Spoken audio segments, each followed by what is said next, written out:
It's October 2020, and you're watching The Lookout, a production of the Division of World Languages and Cultural Studies here at Minot State University. I'm your host, Samuel Stinson, and with me today are our co-host. We've got Robert Kibler on board, and we've got Eric Furuseth from English and Humanities. If I've got the right, you're got a lot of stuff, so you're everywhere. And Emerson Eads from Music, and you're everywhere too. So welcome to the program. This is episode 10, our first episode of the fall 2020 semester. Hello, how are you all doing? Thank you, Samuel. They now make belts. You might consider changing your look. You know what's funny about that is I've got a picture of me wearing suspenders. I think I was like 5 years old, and it's just me. You know how the portraits were. You know, staring off into the blue yonder, and it's like I was wearing suspenders. All these years I was wearing belts, and then I went back to the suspenders, and then I went back to visit my folks, and it's like, there's me. What's going on? I'm in suspenders. Hey. Our topic of the day today, actually, we invited Eric and Emerson on the program today because we wanted to talk about, so in the midst of the COVID pandemic and everything associated with it, one of the things that we've all been doing is finding new and inventive and novel ways to engage with students and engage with others, and oftentimes been limited to the platforms, digital platforms for doing that. But Emerson and Eric had a unique way of doing this, and we were talking about this, and I got to see a clip, which we're going to watch in a little bit, of how to engage students in the current climate using music and using, I think it was Zoom as a platform, right? So tell us a little bit about that. What was that project about? What was that like? How did you come up with it? The Minot Chamber Chorale got our spring concert canceled. So we came together as a board, and we were trying to figure out how to approach this time, because not only had we lost performance opportunity, but as much as one of the important things about being a musical institution in a town is constantly upholding your relevance and your connectivity to the town and to the people in the town.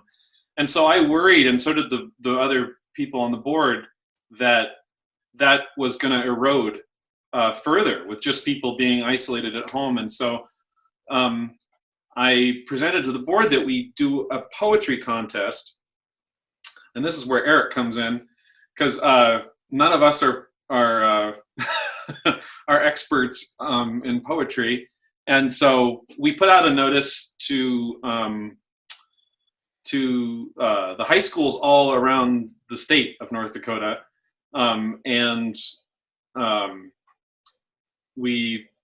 this was just for high school students. So the winner was from Burlington. Actually, before I talk about the winner, the reason why Eric is so important in this is I wrote him immediately, and I was like, dude, you have got to sit on this on this board to help us decide through all this poetry, because number one, there was a lot of responses. Number two, a good poem might be a good poem, but it might be really hard to set to music. So there were a few different parameters, and I knew he's a singer, but he's also a literary genius. So I wanted his perspective on that. And so sure enough, the board narrowed it down to like a manageable group of poems. And then Eric came by and had sort of the Sophie's choice of having to go through and decide what was going to be the right poem, because honestly, they were all so heartfelt. And that's the one thing that I hated about the contest itself, is that you have these kids just writing from their hearts. I mean, honestly, reading through them it was heartbreaking, in a beautiful way, and also a sad way, because it was like opening the curtains to their living rooms and just feeling what they're feeling. And and it was profound. Anyway, Eric can speak to that probably better than I can. You know, Emerson, if I can just interject, I've got just a couple questions based on what you just said. One, in the decision, and perhaps Eric, this goes to you too. I know it's tough when everything is so heartfelt, but emotions probably are not the only measure that you use to determine which of these poems was a good one and which one was not. So I wonder what other measures beyond heartfelt you used. And the question really I had for you, Emerson, was when you said hard to set a poem to music, I'm sure it's really hard to set a poem to music. How do you do it?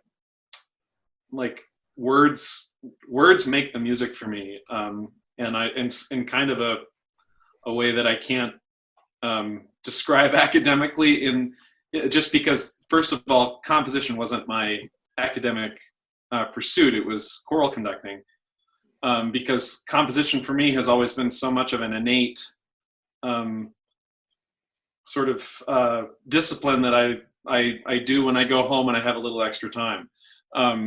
So setting poetry is, well, honestly, text is the first step for me, no matter what. So if I'm going to write a piece that has no text, I have to keep moored with something, and it's usually poetry, or even like a storyline or an arc or something that keeps me on topic, because you can see how I like to ramble. Go ahead, Eric. I think I'm done. But if I just one follow-up before Eric continues. I mean, there must be at least some procedural stuff, Emerson, and I don't want to belabor it, but you know that you've got a sorrowful poem in front of you, and that's not going to be led with a kind of light opening musically. So you're at least making some big decisions about, well, this is somber, or this is a visionary piece, or this is a piece that looks to the future, and that must condition the music you make, or is it all a magical process? No, it's not magical. I didn't mean to make it sound like just untouchable. It isn't magical at all. It's just, I think actually you expressed it really well. When there is a topic of, that's not a light topic, like for instance, the opening of this tune is, what should I do? Should I be lazy? Should I be active? There's basically this, like, I don't know what to do with my life right now. Like, this is so upending. And so I tried to create a soundscape that elicited a sort of like a drift, sort of a feel, like no center pitch that just, but something that is like, oh my God, there's so many opportunities. This could be happy. There's so many opportunities. This could be devastating. And then I lived with that text and those harmonies for a little while, just to see if I still like it the next morning. And then, I guess that's kind of the process. Before we get to Eric, let's go ahead and watch that clip that you all provided. Okay, here it is.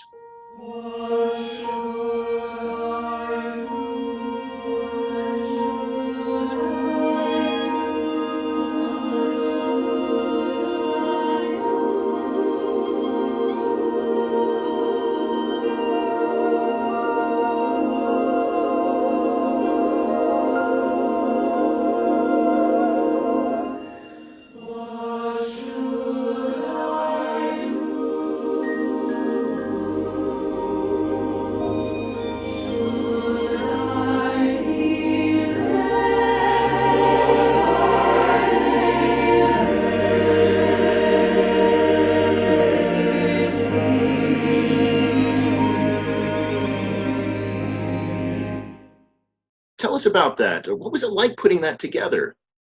Well, pretty much in support of Emerson and the board. Emerson is the one who wrote the music. He's the mastermind of the whole project. We're so lucky to have Emerson in our community and at Minot State, because he is so full of energy and ideas, and he's such an accomplished musician. And for me personally, it's been just terrific being allowed into, you know, his magical world of composition and creativity. I didn't have so much to do with this, except, you know, as we're talking about some of the more mechanical aspects of these poems, this one was shorter and sort of more regular in its structure, and it seemed to me that it was much. There were the possibilities of setting it to music were greater than some of the other poems, which, while heartfelt, you know, were just not. I mean, I don't know how Elton John would have set some of them to poetry or to music, but so we kind of, Emerson and I and some members of the board who were involved in looking at the poems kind of decided that this was probably the best one. Now, I had suggested editing the poem considerably to make it work and hopefully to keep the ideas of the young student in there, but maybe we'd need to polish it up a little bit. But I believe that Emerson pretty much took the original draft and worked with it and didn't change things too much, which is probably to his credit, because when I was participating in the singing of this, I thought it worked very well. There's a change in mood. You can feel a kind of story that is being told all the way through the poem, and so I thought the project was a success. You know, it was just kind of an idea, and I felt like every step of the way, just things kind of got better and better, and the final product I think is going to be really good. I haven't actually seen the whole thing yet, but I think it's going to be good, and I certainly think the song that Emerson wrote is really good, and the poem is definitely you know, given a shiny new car feel, or whatever you can say. I mean, it really is enhanced by the music. So, You know, I think it's a project. Eric, I have to say that I totally agree. So when you sent your assessments of the poetry, which were very detailed, I agreed with almost everything with regard to musicality, because you did comment on a few of these. This would be better to sing this way, and I was wondering when you went through them, if you just kind of spoke the text to sort of feel it in the mouth, or how did you go about? Yeah, I did some of that, as you probably do too. Is like you know, just what do the words sound like? Is there music in the words? You know, that I'm sure that would be extra inspirational for you, or you could, you know, bring those words out, or you know, and yeah, I had those considerations. I'm very happy to help, and I've got a couple of ideas of things that I would like to help Emerson with that haven't really worked out yet. But I might just add that last year we really, for me, I had a terrific time working with Emerson when he put together his children's concert for the Hustfest and permitted me to write an immigrant story from Norway from Norway to Minot, so to speak. And that turned out, I felt, to be quite a success, and I was very, very happy for the opportunity. And so I hope that our little collaboration will continue in any way, shape, or form that it may. I do too, and I think I think you're right. The Hustfest event was I think made more special to me to have that. Because it actually is a Scandinavian festival, to do Scandinavian music and to have that connection with why people are here to begin. Well, this is why. It's my family, you know. And I think you did base it almost entirely autobiographically, right? Oh no, not entirely. De Vere really took that ball and ran with it. Oh. No, but it is. But it is something of great interest to me, and it's something I've thought about my whole life. And my grandfather was an immigrant, but it's based on my interest in many, many stories. and a lot of reading over it. So it's just a topic I know really well. It wasn't necessarily my own family's story. Yeah, I wonder if Emerson and Eric both, maybe I ask you both this question. You know, I know both of you at the core of what you do, often there's a sort of private solipsism, you know, when you're creating a musical piece, or Eric, when you're writing something. So you know the skills of the solitary worker in your crafts, and yet here we are celebrating your collaborations. And Yeah. I wonder, of the two of you, I mean, it seems more fun to collaborate, but I wonder if you've got any sense of what is the most productive for you, some sort of collaborative activity, or something that in your room, you know, you're searching deep in the well to find what you want to say, how you want to say it. By saying that it's part of the excitement of having Emerson here is that he's inspired me to do these things. So I'm a kind of a people person who often needs other people to get me going. And Emerson, I might just add, Emerson has composed a number of pieces with his brother as lyricist. And I think that would probably be a particularly good collaboration, somebody you're that close to, and possibly your minds work in complementary ways and so on. Well, can I just quickly say, Emerson obviously is the one who has done the vast majority of the work, but I put in about 3 or 4 hours just tried to get my parts so it was decent. And I had several takes once I figured out how to do it, which took me a long time because I'm not good at this kind of thing. But once I kind of figured it out, I kept, you know, I was very self-critical, and I was not at all happy with what I finally said. So it was a little frustrating in that regard, that it just was, and I don't, you know, I'm hoping that Emerson will be able to enhance whatever we sent in and possibly modify it. Well, you know, this is the problem with, you know, people that are attracted to the arts, is there's always a healthy dose of self-loathing that goes along with any sort of creative project. But the funny thing, I was just thinking about this when he was talking. I was thinking, gosh, we had, not only was Eric Furuseth singing, Bethany Andresen was singing, Dan Ringrose was singing, a good collection of Minot State faculty are here in the choir.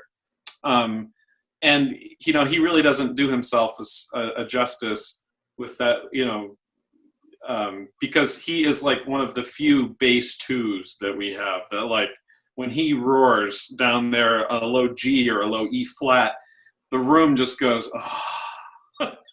You know, there's that satisfaction when you hear that low fundamental tone that just centers you and makes you, anyway. So yeah, Eric, this is the other part of the problem of the project.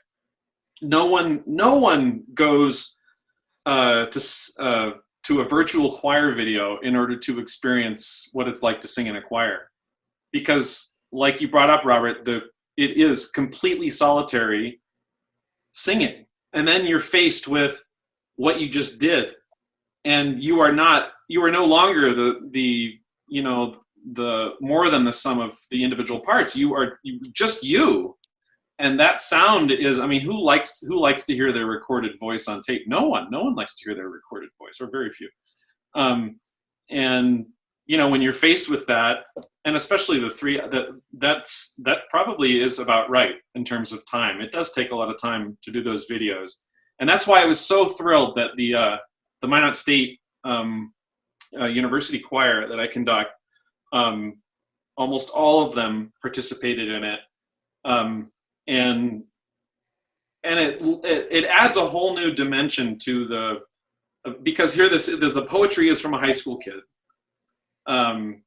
The you know, it's funneled through my, you know, whatever, and here's this piece now that university kids and professors and, you know, professionals are singing about this COVID crisis, and seeing all their faces on the screen. And by the way, I have seen the almost finished product, and it's heartbreaking, because that counterpoint of everybody's experiences comes out in the face in a way that it wouldn't come out in a choir, because in a normal choir experience, you just see, you know, a group of people in black up on the stage.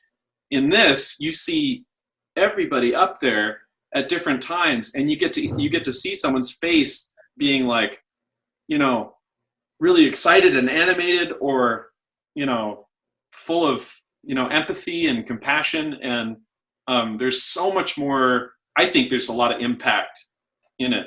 Even though I'm the first to say, not another virtual choir video. But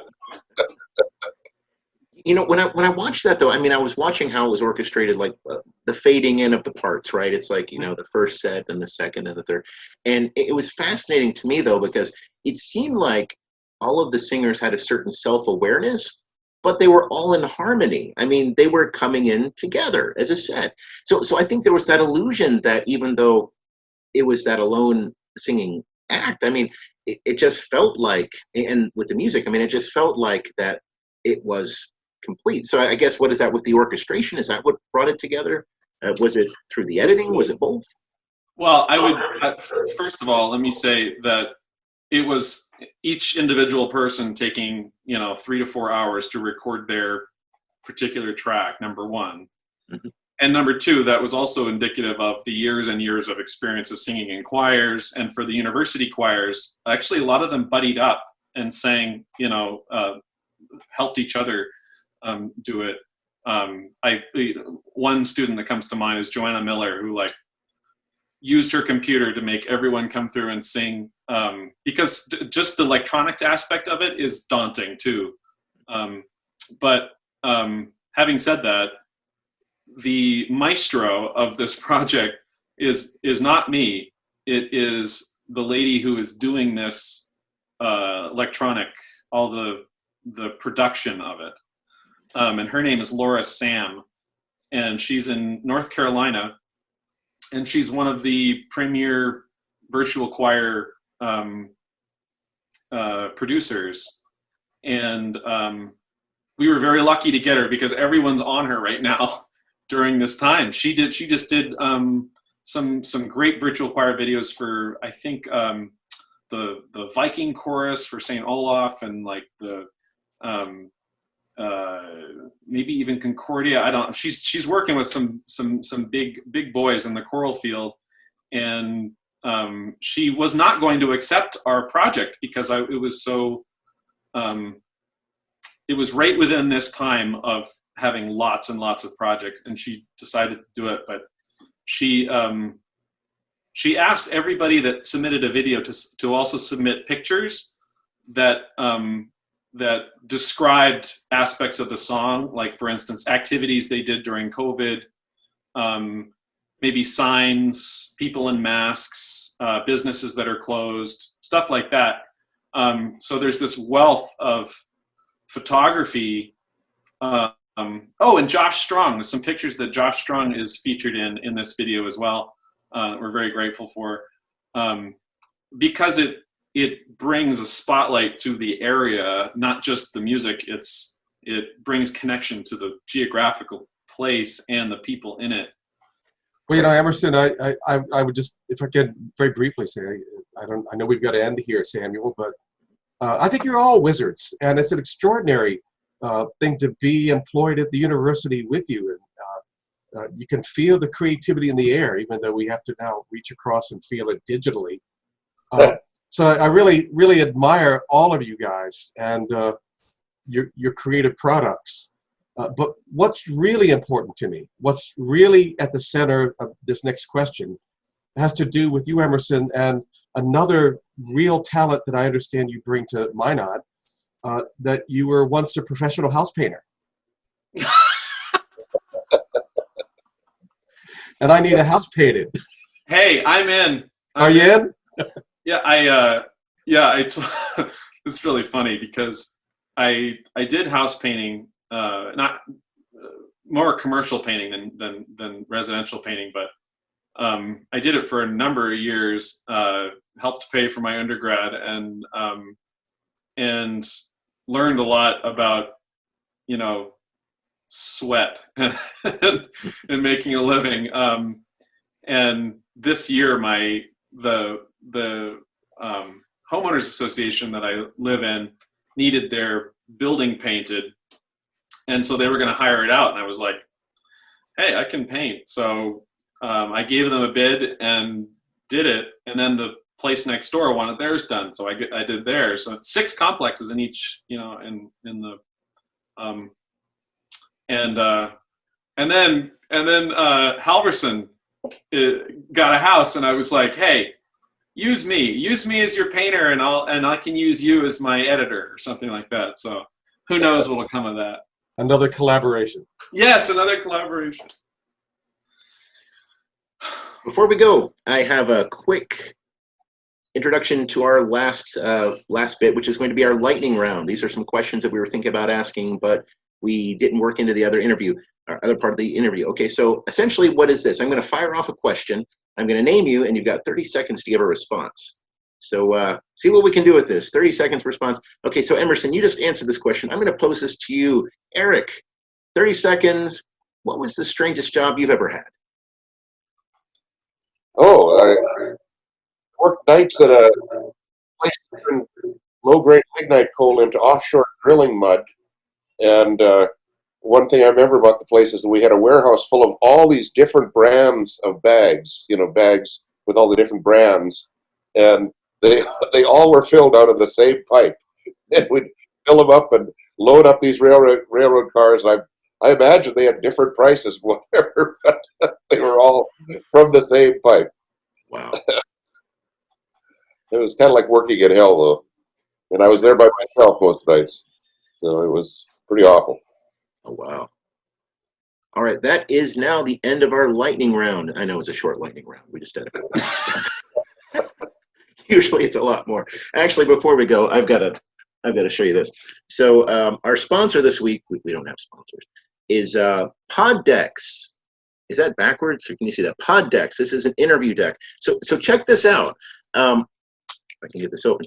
They sell these now because podcasts are so, becoming so much the thing. Watch this. If you had someone following you around all the time, what would you have them do? Question, random question we could ask during a podcast. Oh, here's another one. Great. If you were to die and come back as a person or a thing, what do you think it would be? Another lightning round. So I don't know. I mean, I could see a use for these maybe. So don't be surprised if you see Poddex questions come into a lightning round near you. I kind of think that it could easily replace me, Samuel, but I'll stick around if you want me to. Hey, Robert, we have to work out the honey situation. Yeah. I'll put some in a jar, and I'll get you some Monday, probably. Can't wait. By the way, that was another thing I did. Was I worked for a beekeeper very briefly, and that got me onto raw honey. So I don't even buy store honey anymore. But well, we'll have you back when we have our beekeeping and academia session. Yeah. It'll be all the buzz. I'm afraid I won't be impressive at all on that one. Well, we have reached that time in the episode where we have to bid adieu to the episode. So thank you again for watching. This has been episode 10 of the Lookout Podcast here at Minot State University, the MSU podcast. Again, reach out to us, tell us what you thought, how things are going with you, and be in contact. We want to know how things are going with you and how we can feature you in an upcoming episode. All right, Robert, would you like to play us out? No, just thanks, Samuel, for guiding this ship, and see you next time. Eric Furuseth, Emerson Eads, thank you again. We'll see you all soon. Thank you. Bye. Thank you all. Thank you.